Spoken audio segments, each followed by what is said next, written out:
10 টাকা শের ধরে চাল পেয়ে এখনো পেটের ভিতর গরম রয়েছে, ফাঁপা যায়নি।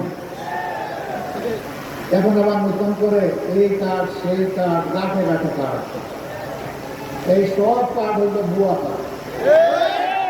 লাল কার্ড দেখাবে জনগণ, বাংলাদেশদেরকে লাল কার্ড দেখাবে জনগণ, দখলদারদেরকে লাল কার্ড দেখাবে জনগণ, আধিপত্যবাদের গোলামদেরকে লাল কার্ড দেখাবে।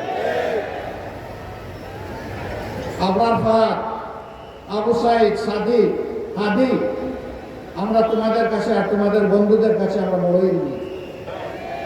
আমরা কথা দিচ্ছি ইনশাআল্লাহ তোমাদের আকাঙ্ক্ষার নতুন বাংলাদেশ হলে দেশ এবং জনগণের সেবা করার সুযোগ পেলে তোমরা যেমনটা চেয়েছিলে আমরা তেমনটাই যৌবনযুক্ত বাংলাদেশ গড়ে তুলব ইনশাআল্লাহ।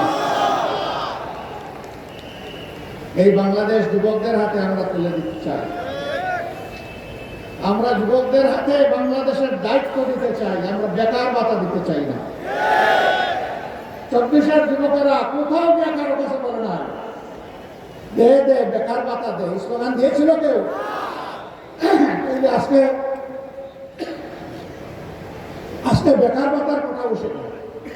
আমি মনে করি যে সন্তানেরা সেদিন চিৎকার দিয়ে বলেছিল আমাদের অধিকার দাও, আমাদের হাতে আমাদের ন্যায্য কাজ তুলে দাও, তাদেরকে বেকার ভাতা কথা বলার মানেই হচ্ছে যুব সমাজকে অপমান করা। যুব সমাজ আপনারা সেই অপমান সহ্য করতে রাজি আছে? আপনারা বেকার ভাতা চান না কাজ চান? কাজ চান? আচ্ছা, যারা চান তারা একটা হাত তুলে। ও মাশাআল্লাহ, সবাই যুবক। তাহলে স্টেজে আমরা যারা আছে আমরাও যুবক, আমরা সামিল হয়ে গেলাম যুবকদের সাথে ইনশাআল্লাহ। সম্মানিত ভাইয়েরা, 10 টাকা শের ধরে চাল পেয়ে এখনো পেটের ভিতর গরম রয়েছে, ফাঁপা যায়নি। এখন আবার নতুন করে এই কার্ড সেই কার্ড, গাঁঠে গাঁঠে কার্ড, এই সব কার্ড হইল ভুয়া কার্ড। যেমন 10 টাকা করে চালের আশ্বাসটা ছিল ভুয়া, এই কার্ডগুলো হলো সেই রকম ভুয়া। এইসব ভুয়া কার্ডকে আগামী 12 তারিখ জনগণ ইনশাআল্লাহ লাল কার্ড দেখাবে।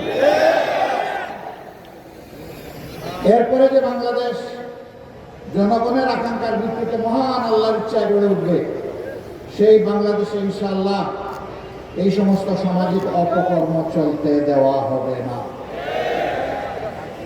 ন্যায় বিচার ইনশাআল্লাহ কায়েম হবে।